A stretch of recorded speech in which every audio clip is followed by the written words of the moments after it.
Selamat malam semuanya. Kembali lagi dengan Pirika Sakurai. Hari ini dengan tema Halloween akan membawakan sesi cerita horor untuk teman-teman semuanya.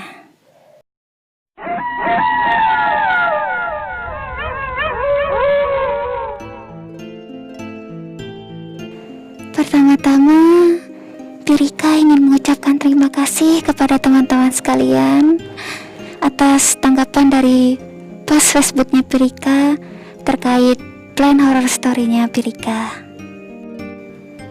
Ada beberapa teman-teman yang sudah mengirimkan ceritanya di Messenger maupun di fanspage-nya Pirika. Akan tetapi untuk hari ini Pirika hanya akan memilih 3 cerita saja sesuai dengan urutan agar durasinya tidak terlalu panjang. Baiklah, langsung saja Pirika bacakan ceritanya.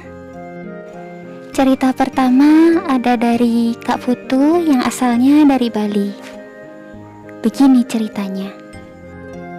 Gue ada cerita horor nih, tapi singkat aja ceritanya. Gue ngalami waktu masih SMP pas gue tidur sih. Waktu tidur gue ngerasa kayak ada yang gangguin, nyuruh gue bangun. Gue sih bangun ya, tapi yang gerak waktu itu cuma mata gue aja, alias gue cuma buka mata. Oh ya, posisi gue tidur itu tengkurap. Di samping gue tuh rasanya ada yang aneh karena gue kan tidur sendirian di kamar. Lah, ada sosok yang gue gak gitu jelas lagi ingetnya duduk dong di samping gue ngeliatin gue gitu. Rambutnya panjang pula. Gue langsung tutup mata langsung ketiduran belas dah. Pas bangun udah pagi. Kak Putu ini berani banget ya. Padahal di sampingnya ada yang ngeliatin kayak gitu, tapi dia cuek-cuek aja langsung tidur lagi. Apa mungkin karena terlalu ngantuk ya? Pirika waktu kecil sih pernah mengalami hal yang sedikit mirip seperti itu. Tapi Pirika mah langsung ngacir waktu itu. Oke, thank you ya Kak Putu untuk ceritanya. Pirika akan lanjut untuk cerita yang kedua. Cerita berikutnya ada dari oh ya, ini orangnya gak mau disebutin namanya ya, jadi aku panggil aja namanya Anonymous. Aku bacain langsung ceritanya. Hai Pirika, aku mau share pengalaman hororku pas aku masih ngampus dulu. Jadi gini, aku tuh dulu mahasiswi ekstensi yang kalau kuliah tuh tiap sore sampai malam. Nah, selama ini aku tuh gak pernah ngalami yang aneh-aneh sih. Kalau biasanya ke toilet kampus, ya biasalah, kadang tiap pas jam kuliah cewek kan senang ke toilet. Nah, pada hari itu pas aku mau ke toilet, aku biasanya ke toilet selalu sendirian kan. Aku masih ingat banget kalau di toilet waktu itu kosong, gak ada orangnya. Kenapa aku tahu? Karena pintu toilet itu kebuka semua.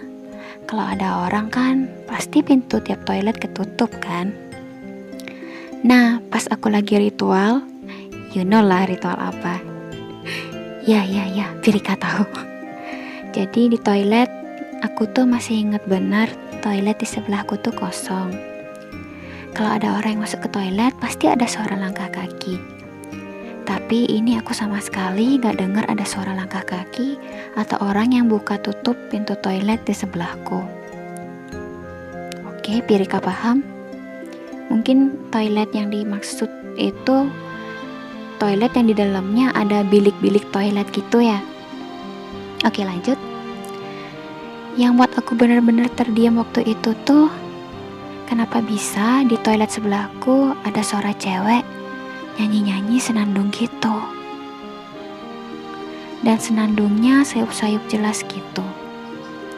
Aku waktu itu mikir, waduh, ada yang gak beres nih di sini. Aku langsung cepet-cepet selesaiin ritualku, gak mikir banyak lagi. Langsung cabut, lari dari toilet. Gak mandang ke kanan kiri lagi sudah. Tapi aku nggak ceritain soal itu ke teman-teman aku, karena beberapa teman-temanku itu ada yang percaya nggak percayaan sama hal-hal begituan. So, aku masuk lagi ke kelas seolah-olah nggak terjadi apa-apa. Oke, segitu aja pengalamanku, Kak. Ya. Di setiap kampus pasti selalu aja ada cerita horornya ya. Tapi untungnya Pirika nggak pernah sih mengalami hal aneh di toilet kampus. Ya, Pirika juga berharap untuk tidak pernah mengalaminya sih. Oke, terima kasih Kak Anonim atas pengalaman ceritanya. Selanjutnya Pirika akan lanjut ke cerita yang terakhir. Untuk cerita horor berikutnya ada cerita dari Bro Fall. Bro Fall ini ada share 2 cerita ya. Satu, dia menceritakan tentang apa yang dia alami di mimpi, dan satu lagi tentang apa yang dia alami di dunia nyata. Oke, Pirika akan bacakan cerita yang terkait dengan mimpinya dulu. Jadi begini ceritanya. Ceritaku pas mimpi. Dulu aku orangnya ceria, bahagia. Dan sekarang sifatku beku dan dingin karena aku kena bully di sekolah. Dan aku sudah pulang sekolah, aku pun tidur untuk istirahat dan aku mimpi buruk. Oke, jadi lanjutannya di mimpinya. Aku melihat di mimpi sosok diriku yang dicermin pendiam. Ketika aku mendekat ke cermin, aku hanya gemetar karena sosok diriku yang menatapku dengan mata merah menyala, yang mengatakan balas dendam berulang kali. Balas dendam, balas dendam, balas dendam. Mungkin seperti itukah? Aku pun menutup telingaku. Kalau Pirika pikir, kenapa Kak Val bisa mimpi seperti itu? Mungkin karena Kak Val punya kepribadian lain yang sangat ingin membalaskan dendam atas perlakuan pembulian mereka terhadap Kak Val ya. Pirika sih sangat menentang yang namanya pembulian. Menurut Pirika, balas dendam itu boleh saja, tapi jangan sampai melewati batas aturan hukum ya, oke? Jadi cerita di mimpinya Kak Val berakhir di situ, dan selanjutnya Kak Val akan menceritakan tentang ceritanya di dunia nyata. Begini ceritanya. Ini ceritaku yang nyata. Ini kejadianku dulu. Aku pulang malam pas sudah menginap di rumah nenekku.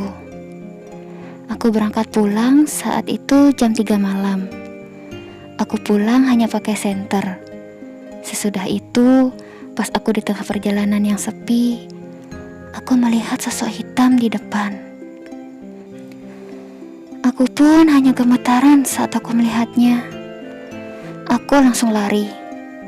Setelah sampai rumah, aku bersyukur kalau aku sudah pulang ke rumahku. Jadi Pirika nanya juga ke Val, sosok hitamnya tuh sosoknya besar atau kayak siluet manusia gitu kan. Terus si Val jawab, sosok hitam itu kayak manusia normal, tapi pas Val lihat dia tuh kayak mau mengejar Val. Terus Pirika tanya, Val langsung tancap gas nggak? Kalau Pirika mengalami kayak hal itu, Pirika udah nggak tahu lagi dah. Val cuma jawab, iya, aku langsung lari secepat mungkin. Ya emang sih, kalau Pirika ngalamin kayak gitu pasti lari secepat mungkin. Baiklah, jadi itu adalah cerita horor terakhir untuk hari ini. Terima kasih ya Kak Val atas ceritanya. Sebenarnya Pirika juga ingin bagi pengalaman horornya Pirika saat Pirika mengikuti program workcamp dengan mahasiswa Jepang ya di salah satu desa yang ada di Bali. Tetapi karena durasinya tidak mencukupi, Pirika akan akhiri sesi cerita horor ini sampai di sini saja.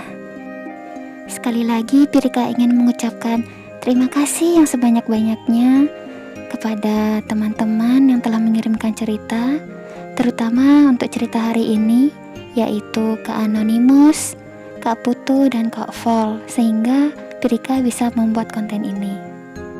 Bagi teman-teman yang lain yang juga ingin membagikan pengalaman horornya, silakan langsung saja di Facebooknya Pirika, Messenger maupun Instagram ya, agar Pirika bisa bacakan di sesi horor berikutnya. Sampai jumpa lagi. Bye bye.